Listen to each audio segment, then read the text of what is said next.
magiging saksi.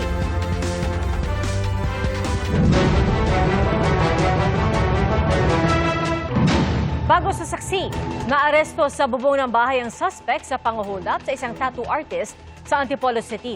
Ang biktima, nasaksak pa sa leeg ng suspect na napag-alamang dati nang may criminal record. Saksi, si EJ Gomez, exclusive.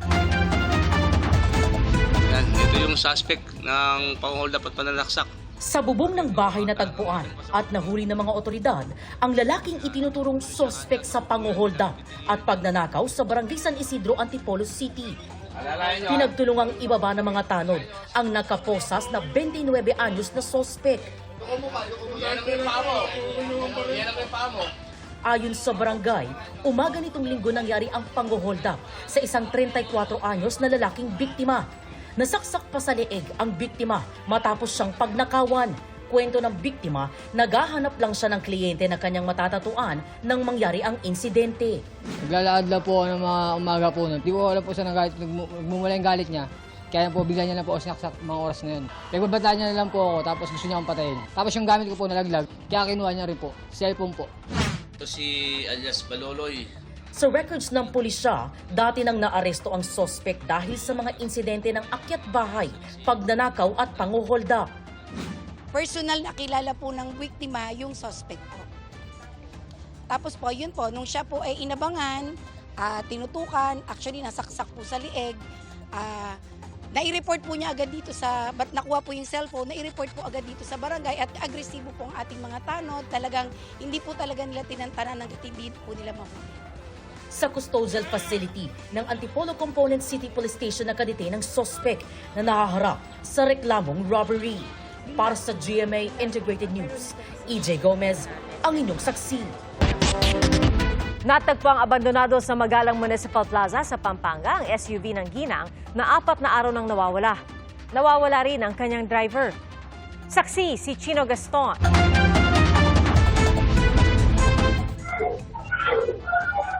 Maririnig sa CCTV na ito sa loob ng isang bahay sa Angeles City, Pampanga ang tila sigaw ng isang babae. Base sa timestamp ng CCTV, nangyari yan alas 7:30 ng gabi noong Huwebes, February 12. Ang mga sigaw pinaniniwalaan kay Maria Teresa Tess Mamak, biyuda ng dating kapitan doon na 4 na araw nang nawawala. Ayon sa kanyang anak, walang ibang tao ng oras na yon kundi ang kanyang ina. Parang ang nangyari po ay isang quick attack po mabilis na at fatal na strike or blow ang nangyari po mabilis. Kung parang wala na po nangyaring agawan, sagutan, sigaw lang po. Bago yan, alas 7:20 ng gabi, nakunang lumabas ng compound ang lalaking ito na tinukoy ng kanyang pamilya na driver nila ng mahigit 20 taon. Bumalik din siya sa loob maya-maya. Matapos ang ilang minuto, dumaan ang puting SUV ng nawawalang ginang hanggang sa marinig ang tila sigaw bandang alas 7:30. Pagsapit ng alas 8:30 ng gabi, makikita naman sa CCTV ang puting SUV na palabas ng compound. Ito na raw ang huling pagkakataon na nakita ang sasakyan sa compound. Sabado ng hapon, February 14, natagpuan nitong abandonado at nakaparada sa Magalang Municipal Plaza. Na-turn over na ito sa pulisya at isa sa ilalim sa forensic examination at kinukuhanan ng fingerprints. Ayon sa anak ni Mamak, hindi na nakita at hindi na rin makontak ang lalaking driver hanggang sa ngayon. Sa pagpunta ng pulisya kahapon sa bahay ni Mamak, may mga nakitang bakas ng dugo sa pader, wheelbarrow, washing machine at gripo. Hinihintay pa ang resulta ng forensic investigation. Gamit ang mga K9 unit, isang team ng MMDA ang tumutulong sa paghahanap sa biktima sa loob ng compound ng kanilang bahay. Nauna nang nag-anunsyo si Pampanga 1st District Representative Carmelo Lazatin ng 200,000 pisong reward sa makapagbibigay ng impormasyon sa kinaroroonan ni Mama. Para sa GMA Integrated News, ako si Chino Gaston, ang inyong saksi. Sa Hunyo o sa Hulyo, posibleng simulan ang pangmatagalang rehabilitasyon ng Maharlika Highway. Pero bago po yan, target maayos ang mga lubak at baku-bakong bahagi ng kalsada para sa Semana Santa. Saksi si Joseph Moro.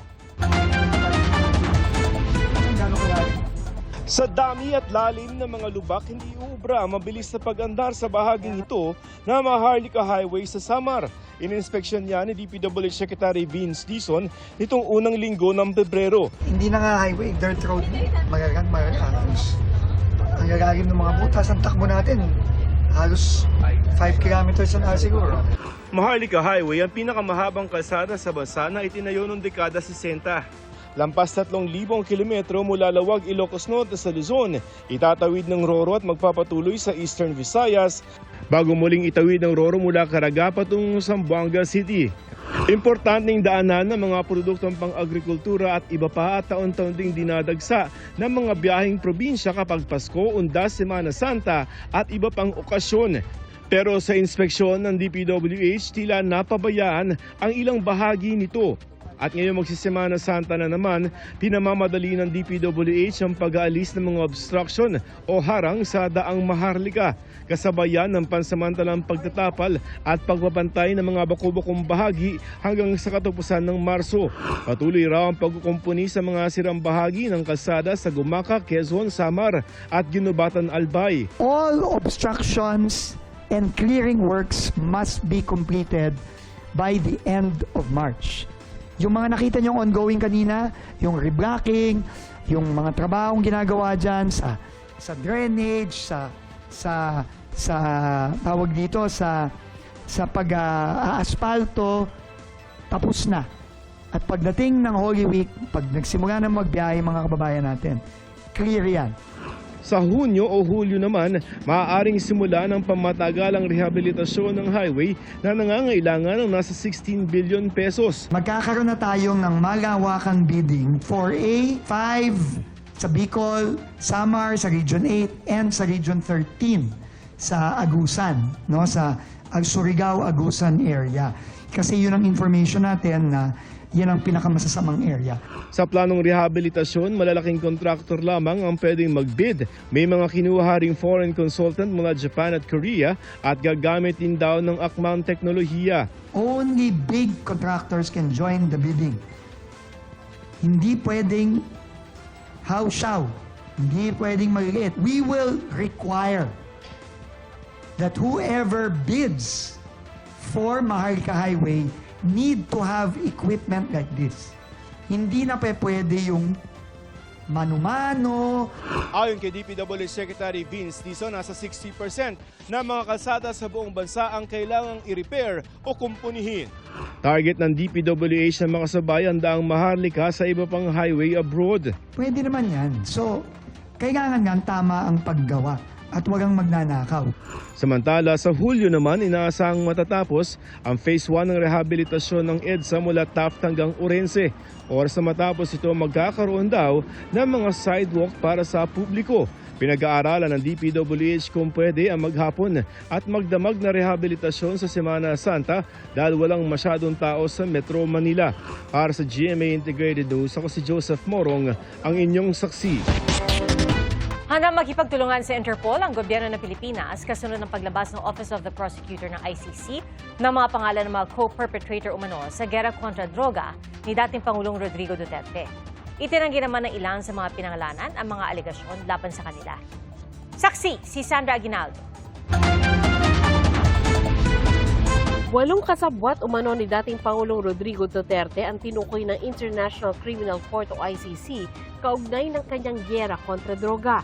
Sina Senador Bato de la Rosa, dating acting PNP Chief Vicente Danao, ang namayapa ng dating PNP Chief na si Camilo Cascolan, dating PNP Chief Oscar Albayalde, Senador Bongo, dating NBI Director Dante Guieran, dating PIDEA Chief Isidro La Peña at dating Justice Secretary Vitaliano Aguirre. Kabilang sa aligasyon ay ang pagpapatupad umano ng tinatawag na common plan o plano para i-neutralize ang hinihinalang kriminal sa pamamagitan ng karahasan tulad ng murder mula 2011 hanggang 2019.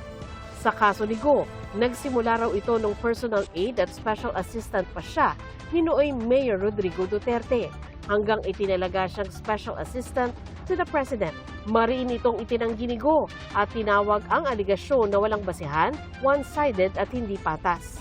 Walaan niyang kaugnayan ang mga bintang sa kanyang mga naging papel at responsibilidad bilang Special Assistant to the President at Executive Assistant ng alkalde noon ng Davao City. Dagdag pa ni Go, walang iligal na inuutos sa kanya si dating Pangulong Duterte at hindi rin naman aniya siya susunod sa anumang iligal na utos mula kanino man. Iginiit din sa press release ni Go na ang kanyang mga responsibilidad noon ay administrative at clerical lang at hindi konektado sa police o operational matters. Sa sesyon ng Senado nitong Miyerkules, nakita pang dumalo si Go. Pero si Senador De La Rosa, mula Nobyembre pa hindi pumapasok sa Senado simula nang umugong na may arrest warrant na ang ICC laban sa kanya. Sa dokumento ng ICC, isinangkot siya ng mga prosecutor sa kaso mula rin noong alkalde pa, si Duterte. Siya naman ang nakaupong hepe ng Davao City Police noon at kalaunay naging PNP chief. Wala pang tugon si De La Rosa sa pagpapangalan sa kanya ng ICC. Pero nabanggit niya noong handa siyang humarap sa anumang kaso pero sa isang korte lang sa Pilipinas. Ayon sa ilang senador, hindi pwedeng arestuhin ang sinumang senador sa loob ng Senado habang nakasesyon. I would stand by what sinabi ni Senate President Tito Soto noon na by tradition, while the Senate is in session, walang miyembro ang inaaresto sa loob. Pero kung nasa labas ng Senado, maaari bang mangyari ang ginawa noon kay dating Pangulong Duterte? I believe in the previous arrest, nagkaroon kasi ng sense na na-exhaust yung remedies dito. I mean, similar principles should apply, pero kung paano aasta ang Senado in these two cases, dahil sa mga miyembro namin sila. Naniniwala naman si Senate President Pro Tempore Ping Lacson na dapat idaan sa local court ang anumang arrest warrant galing sa ICC o kahit anong foreign court. Pwede niyang talakayin ng Senado sa Miyerkules ang mga posibleng hakbang sa issue at pag-aaralan din ng mga abogado ng Senado ang dapat gawin. Ang isa pang pinangalan ng co-perpetrator na si dating Justice Secretary Aguirre, pinabulaan ng kasabwat siya sa extrajudicial killings. Dinawit lang daw siya ng prosecution panel ng ICC para bigyan ng kredibilidad ang sinasabi nitong common plan. I've never engaged in any extrajudicial killing. Hindi ko sinuportahan yan. Kung meron man, hindi ko nga alam yan eh.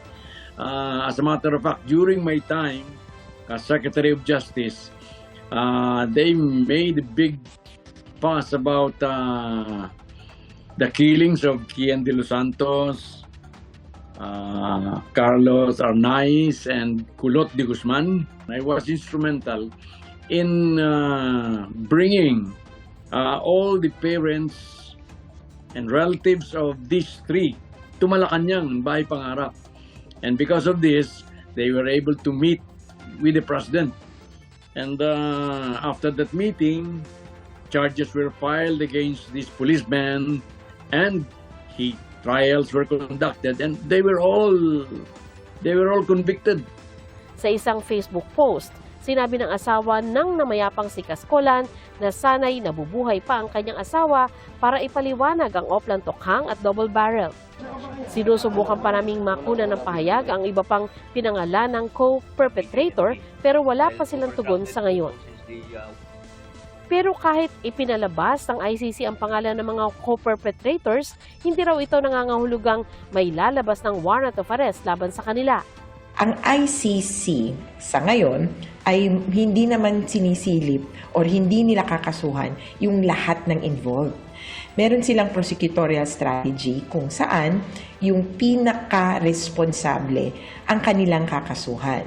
Posibleng ang pagsasapubliko raw ng mga pangalan ay para mas klarong maipaliwanag sa publiko ang kinakaharap na kasong crimes against humanity ni Duterte.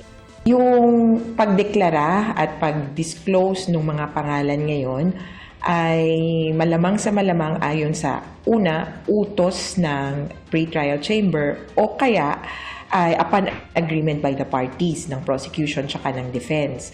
Mukhang ito ay isang hakbang para mas maintindihan natin kung ano ba yung charges o yung sakdal na babasahin. Sakaling maglabas ng warrant of arrest ayon kay Conti, mainam na sundin daw ng Pilipinas ang prosesong nakasaad sa Article 59 ng Rome Statute. Nakasaad dito na sa oras na matanggap ang warrant of arrest, nararapat itong ipatupad agad ng isang bansa. Tsaka iharap ang arestado sa competent judicial authority sa naturang bansa para alamin kung tama ang proseso ng pag-aresto dito at kung nirespeto ang karapatan nito. Pero hindi nakasama ang Pilipinas sa Rome Statute matapos mag-withdraw noong 2019 sa ilalim ng Duterte administration. Nang maaresto noong nakaraang taon si dating Pangulong Duterte, iginiit ni Pangulong Bongbong Marcos na sa Interpol nakipagtulungan ang gobyerno at hindi sa ICC. Ito rin ang sinabi ngayon ng Malacanang. Makikipagtulungan tayo sa Interpol but not with the ICC in the same way that we cooperated with the Interpol during the arrest of the former president. Ganun po mangyayari. Yun po ang nangyari before at yan din po ang mangyayari ngayon. Nanindigan din ng palasyo na hindi pagsuko sa soberanya ang pagtupad sa obligasyon ng bansa sa Interpol. Pero sa ngayon, wala pa namang warrant na inilalabas ang ICC sa mga pinangalanang kasabwat sa drug war. Para sa GMA Integrated News, ako si Sandra Aguinaldo, ang inyong saksi. Naglabas ng precautionary hold departure order laban kina Senador Jinggoy Estrada, dating DPWH Secretary Manuel Bonoan at 3 pang dating opisyal ng DPWH. Para po ito sa mga reklamong inihain laban sa kanila sa Department of Justice. Saksi si Joseph Moro. Sa utos ng Manila RTC Branch 52, naglabas ng precautionary hold departure order laban kina Senador Jinggoy Estrada at 4 na dating opisyal ng DPWH. Sina dating Secretary Manuel Bonoan, dating Undersecretary Roberto Bernardo, dating DPWH NCR Regional Director Gerard Opulencia at dating DPWH Bulacan District Engineer Henry Alcantara. Para yan sa reklamong plunder, paglabag sa Anti-Graft and Corrupt Practices Act at direct bribery and receiving gifts by public officers na nasa preliminary investigation stage sa DOJ. Sa dokumento mula sa korte, may probable cause nila para maniwalang posibleng umalis sa bansa ang mga respondent para hindi maaresto at hindi mausig. Note that this does not mean that the pending cases for plunder before the DOJ have already been resolved. Kaya po siya precautionary hold departure order. Ibig po sabihin yan na bago pa po ma-file formally yung kaso in court, nag-issue na yung judge or this Branch 52 RTC Manila of the order anticipating that the respondents in these plunder cases pending before the DOJ may evade arrest. Sinisikap pa namin makuha ang reaksyon ng mga nasa HDO. 3 sa kanila ang state witness na sa investigasyon sa flood control project, sina Bernardo, Opulencia at Alcantara. Si Bonoan naman naghain kanina ng counter affidavit para sa reklamong plunder bago lumabas ang precautionary HDO ng korte. Napaaga ang paghahain ni Bonoan kaya natanong siya ng media kung pupunta ba siyang Amerika kung saan nagpapagamot ang kanyang misis. Planning kung be for the US po ba? We'll see, yes. Kailan po alis niyo, sir? Hindi pa ko alam eh. I'm waiting for the advice. Nakapagpaalam na kayo? Yeah, nakapagpaalam kami. Gayag naman po. Yeah. Sumayag na po, sir? Yeah. Inaalam pa sa DOJ kung kumpirmado ang mga sinabi ni Bonoan. Kaugnay naman ang 96.5 million peso Ghost Flood Control Project sa Davao Occidental, gusto ng DPWH na isama na rin sa kasuhan at makulong ang kontrakto na si Curly Discaya. Naghain ng manifestation ng DPWH sa Ombudsman para imbestigahan na rin si Curly na nakadetine ngayon sa Senado dahil sa ipinataw ng contempt laban sa kanya. Meron kami mga dinagdag na tao. Kinumpirma ito ng Ombudsman na nagsabing nagsumite ang DPWH ng mga sinumpaang salaysay o affidavit na magpapatunay na tulad ng asawa niyang si Sara, beneficial owner o sa madaling sabi, may-ari rin si Curly ng kumpanya. Nauna nang nakulong para sa kaparehong kaso si Sara Discaya at 9 na iba pa. Buti na lang po, merong mga taong magsasabi na from inside the company na itong mga tao na ito ay talagang ang beneficial owner at yung nagpapatakbo ng mga company na ito. Dadaan sa preliminary investigation ng Ombudsman kung dapat rin bang kasuhan ang asawa ni Sara Discaya na si Pacifico. Hinihingi namin ang panig ng kampo ng mga Discaya pero tumanggi magbigay ng pahayag ang abogado nila. Para sa GMA Integrated News, ako si Joseph Morong, ang inyong saksi. Tumanggi pong maghain ng plea si dating Senator Bong Revilla sa pagbasa ng sakdal sa kanya para sa kasong malversation. Kaugnay po yan ng umano'y 92.8 million pesos na Ghost Flood Control Project sa Pandi, Bulacan. At dahil dito, Sandigan Bayan ang naghain ng not guilty plea para sa kanya. Pinayagan naman ng Korte si Revilla na maghain ng motion sa Office of the Ombudsman para muling imbestigahan ang kasong isinampal laban sa kanya. Inatasan ng Ombudsman na resolbahin ang motion ng kampo ni Revilla sa loob ng 60 araw.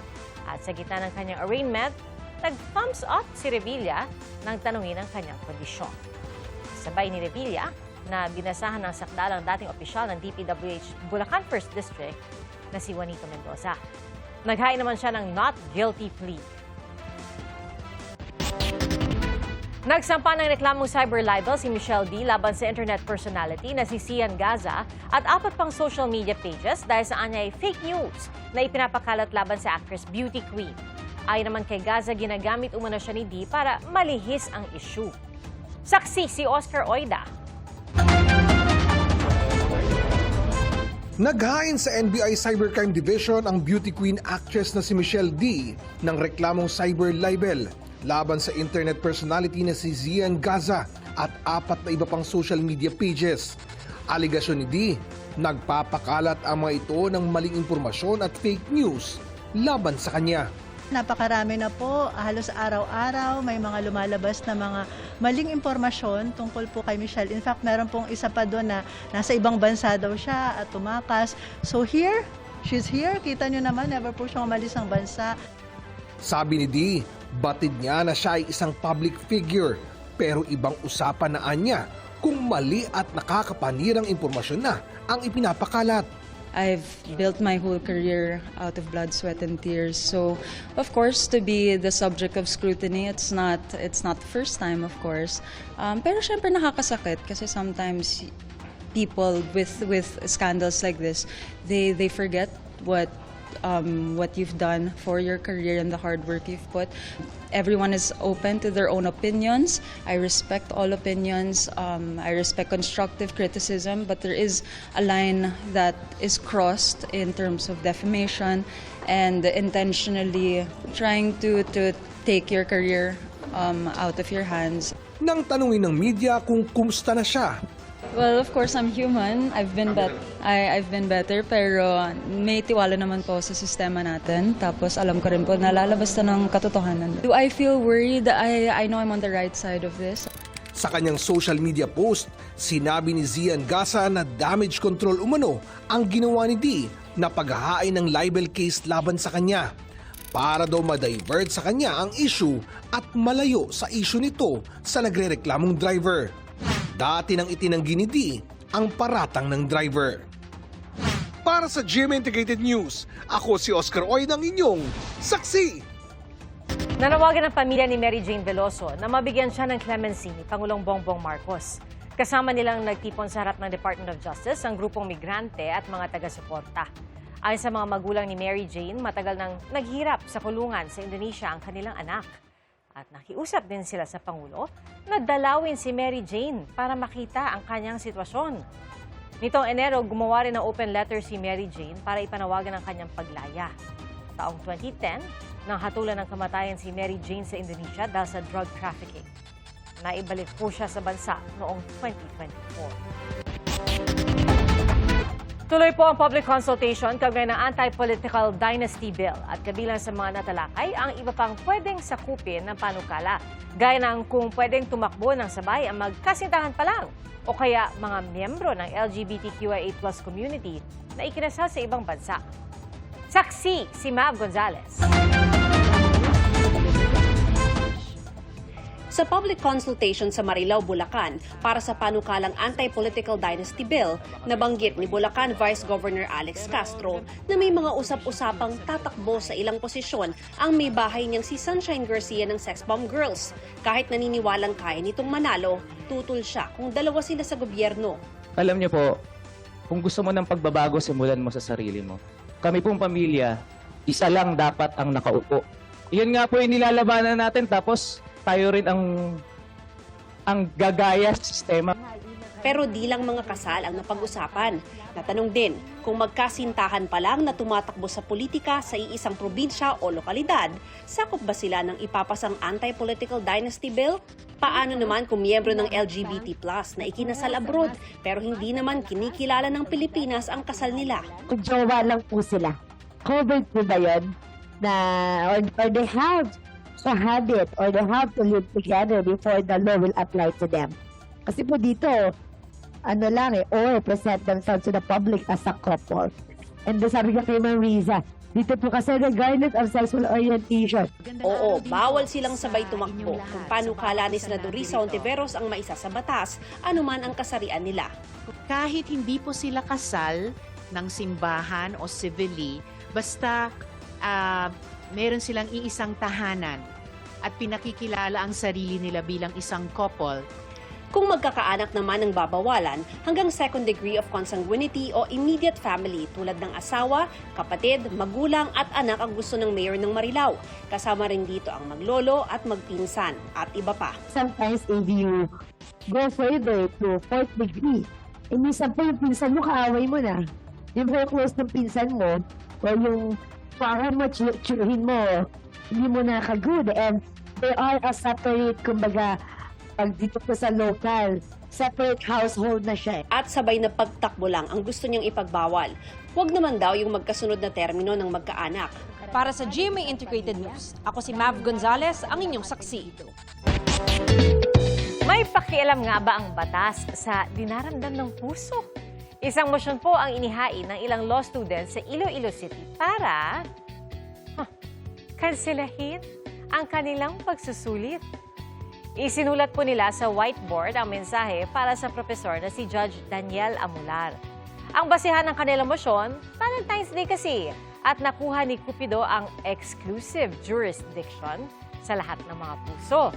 Pero ang motion, denied. Kaya tuloy ang pagsusulit. At paalala pa raw ni Judge, hindi nakikialam ang batas sa usapin pagdating sa puso. Pero ayon sa uploader na si Catherine Kagampang, naging masaya pa rin ang klase sa Criminal Law 2 dahil sa kwelang pangyayari at nagbigay pa raw si Judge ng pambili nila ng ice cream bilang regalo sa kanyang mga estudyante. Nilamon na apoy at maitim na usok ang mga bahay sa Isabela City sa Basilan. Kanya-kanyang pagsalba ng mga gamit ng mga naapektuhang residente. Ayon sa BFP, mabilis na kumalat ang apoy sa mahigit 100 bahay dahil pawang gawa ang mga ito sa light materials. Inaalam pa ang sanhi ng sunog at ang kabuuang bilang ng mga apektado. Isang dambuhalang sinkhole ang patuloy na lumalaki sa gitna ng mga taniman sa Indonesia. Bunsod daw yan ng mayat-mayang landslide at paggalaw ng lupa. Ayon sa mga otoridad, ngayong taon lang, nasa 3 ektarya ang inilawak ng sinkhole. Kasama sa mga nasira ang mga taniman ng chili pepper. Ayon sa pagsusuri, posibleng malambot ang lupa sa ilalim at mabilis ang pagsipsip nito ng tubig. Umaasa ang mga magsasaka na mabigyan sila ng tulong. Naisubasta sa halagang 21 milyong piso ang unang edisyong kopya ng El Filibusterismo ni Jose Rizal. Ang kopya ito ay may pirma at dedication ni Rizal para sa kanyang kaibigan. Ayon sa Leon Gallery, ito ang itinuturing na pinakamahal na librong naibenta sa Pilipinas. Ilang oras bago ang pagsalubong sa Chinese New Year, dagsana sa Binondo, Maynila ang mga nakisaya, naki-food trip at ang mga bumili ng Lucky Charms. Saksi si Aubrey Carampel. Ilang oras bago salubungin ng Chinese New Year, buhay na buhay ang Binondo, isa sa pinakamatandang Chinatown sa buong mundo. Hindi pa huhuli ang mga batang ito na may improvised lion dance. Para-paraan na rin daw para kumita. Ang ilan namang dumayo pa mula sa iba't ibang lugar, pakayang mag-food trip at bumili ng mga prutas at gamit na pinaniniwala ang pampaswerte. Hile-hilera ang nagtitinda niyan sa Ongpin Street. Gagala, tas food trip, and then bibili kami ng pampaswerte. Saan nyo gustong swertein ngayong Year of the Horse? Siswertehin sa lahat ng bagay, sa health nga, importante yung health, tsaka pera. Good health ng family. Tsaka, sana makapunta na ako ng US. Ano nang mga na-try nyo? Fries, tsaka yung sugarcane, yung mochi. Eto, blueberry, papaswerte. Para ma-experience din yung Chinese New Year. So, obviously, part of that is yung tikoy. Mabenta rin daw ang horseshoe na sinasabing pampaswerte sa Year of the Fire Horse. Hanggang gabi ay dagsa pa rin ang tao. lalo na sa mga stall sa Plaza Lorenzo Ruiz sa tapat ng Binondo Church. Sari-sari ang mga pagkain, pati makukulay na inumin. Sa iba pang lugar, may mga pumipila pa rin para matikman ang dinayo nilang pagkain. Gaya nitong tindang fresh lumpia. Ang sarap pala nito. Authentic yung flavor niya. Masarap talaga siya. Oh. Babalik at babalikan. Delicious talaga, paggawan Chinese. Para sa GMA Integrated News, ako si Aubrey Carampel, ang inyong saksi. Mga kapuso, salamat po sa inyong pagsaksi. Ako po si Pia Arcangel para sa mas malaking misyon at sa mas malawak na paglilingkod sa bayan. Mula sa GMA Integrated News, ang News Authority ng Pilipinas. Hanggang bukas, sama-sama po tayong magiging saksi! Mga kapuso, maging una sa saksi. Mag-subscribe sa GMA Integrated News sa YouTube para sa iba't ibang balita.